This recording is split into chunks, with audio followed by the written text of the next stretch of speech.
They told me to get out. So I did, and I took everything with me. Let me back up. My name is Gerald. I'm 68 years old. I spent 41 years working in commercial real estate buying, developing, selling. By the time I retired, I had done well for myself. Not flashy well. Quietly well. The kind of well where your neighbors don't know and your accountant does. My wife Carol passed away 4 years ago. Pancreatic cancer.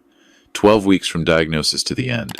We'd been married 39 years. The house we shared in Scottsdale, a 4-bedroom with a garden she kept better than any professional ever could, felt like a museum after she was gone. Every room had her fingerprints on it. Every corner reminded me that she wasn't coming back. My son, Daniel, called me about 6 months after the funeral. He and his wife, Renee, had just had their second child, a boy named Oliver. Their first, a girl named Sophie, was 3 years old. Daniel said they were stretched thin. He said the house in Columbus felt crowded. He said, "Dad, why are you rattling around in that big place alone? Come stay with us for a while. The kids would love having you close." I want to be honest about something. I wasn't naive. I'd heard enough stories from men my age to know that moving in with your adult children is rarely as simple as it sounds. But Daniel was my son, my only child. And I missed being around family. I missed noise in a house. I missed someone calling my name from another room. So I said yes. I sold the Scottsdale house. Made a solid profit. Between that, my retirement accounts, and the investments I'd been quietly building for 30 years, I had a little over $2 million liquid, more than enough for the rest of my life. I wasn't one to brag about it or wave it around. Carol and I had always believed money was a private matter. I moved to Columbus in November. Daniel and Renee had a nice house, 4 bedrooms, in a good neighborhood, the kind of street where kids ride bikes and neighbors wave. They gave me the basement suite, which was finished and comfortable. I had my own entrance, my own bathroom, a small sitting area. It felt like an arrangement that could work. From the first week, I made sure to carry my weight. I offered to cover utilities. Daniel said that wasn't necessary. So I said, "Then let me pay rent." He laughed and said I was being ridiculous. We landed on an agreement I would contribute $1,500 a month toward household expenses, groceries, and whatever the kids needed. I also started picking Sophie up from preschool 3 days a week when Daniel was at work and Renee was busy with Oliver. I cooked dinner twice a week. I fixed things around the house. The leaking faucet in the upstairs bathroom. The garage door that wouldn't track right. The back fence post that had been rotting since summer. I thought things were going well. I genuinely did. Looking back, I can see the signs I missed. Renee was polite in the way that some people are polite when they're tolerating something. Always pleasant enough when Daniel was in the room. Quieter when he wasn't. If I came upstairs in the evening and she was watching television, she would find a reason to move to the bedroom within 10 minutes. I told myself she was tired. New baby. A toddler. A busy life. I gave her every reasonable explanation I could think of. Then, about 4 months in, Daniel mentioned casually at dinner that they'd been thinking about renovating the kitchen. The countertops were outdated. They wanted new appliances. The quote they'd gotten was $22,000. I said it sounded like a nice project. He nodded. Renee smiled and looked at her plate. That weekend, Daniel came downstairs while I was reading. He sat across from me and said they were having a hard time pulling together the renovation budget. He asked if I would consider lending them the $22,000. He said they'd pay me back over 2 years. I said yes, without hesitating. He was my son. I wrote the check the next morning. The kitchen renovation took 6 weeks. It looked beautiful. Renee seemed genuinely happy during those weeks. She talked to me more. She included me in conversations at dinner. I thought the ice had finally broken. It hadn't.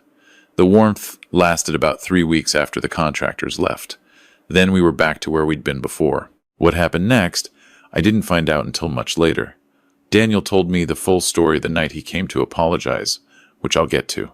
But here is what was happening behind the scenes. Renee had been going through my mail. I'd been getting financial statements forwarded from my Scottsdale address, quarterly reports, account summaries. I hadn't thought to update every mailing address to a P.O. box. I didn't think I needed to.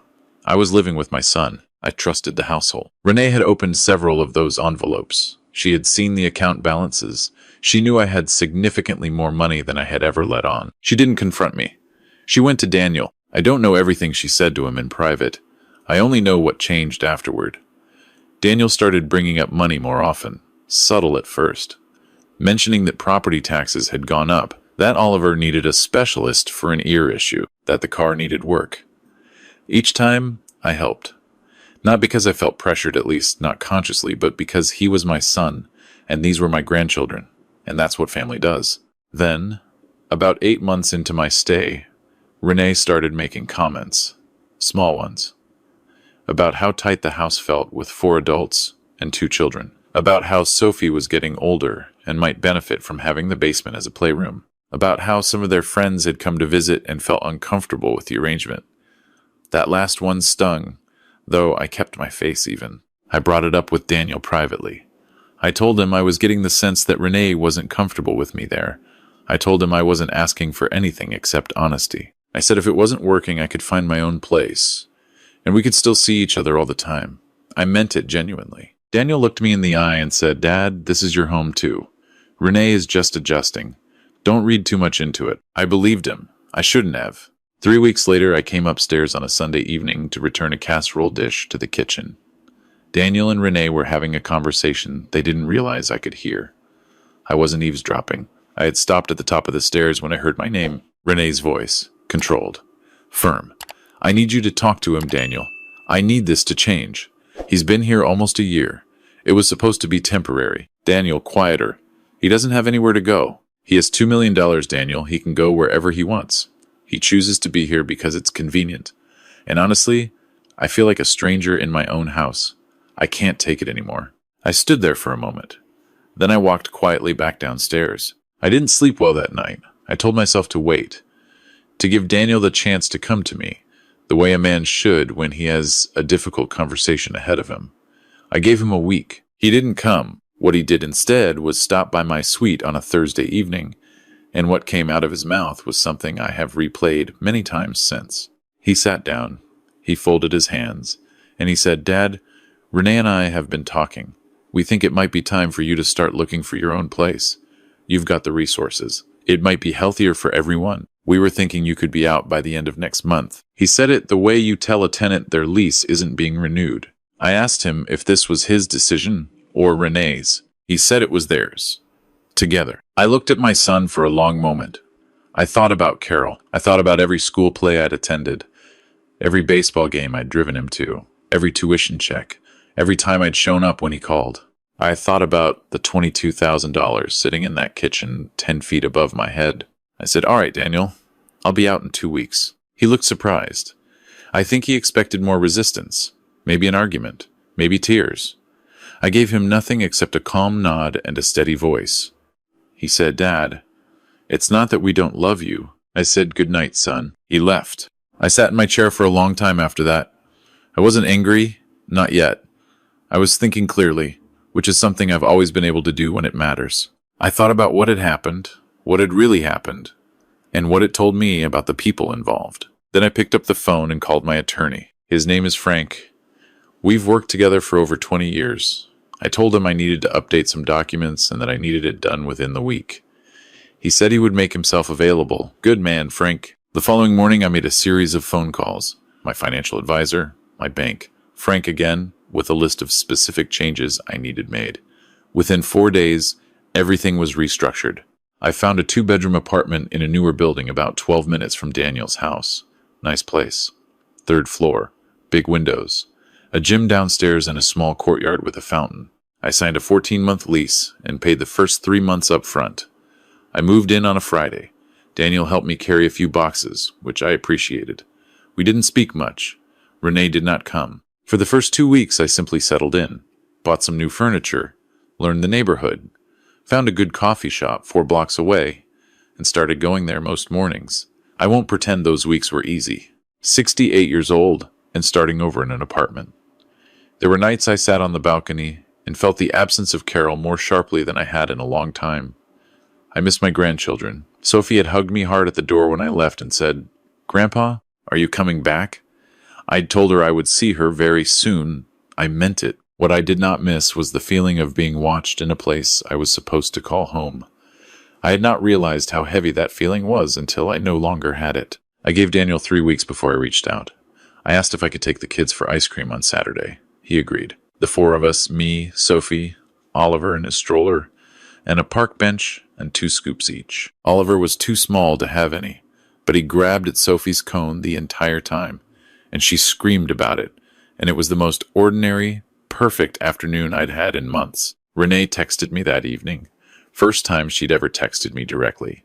She thanked me for taking the kids and said Sophie had talked about it all through dinner. I did not respond. The $22,000 they owed me the kitchen loan I had mentioned to Frank. He had drafted a formal repayment request, simple and clean, legally documented. Payment due within 90 days. Frank sent it by certified mail to the house. Daniel called me that night. He was not his calm self on that call. "Dad, this is you hired a lawyer to send us a letter for family money?" I said.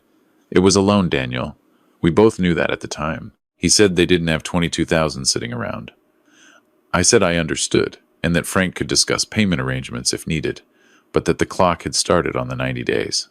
There was a silence on his end. Then he said, "Is this because of what happened? Because we asked you to get your own place?" I said, "This is because I lent you money and documented it as a loan." He hung up.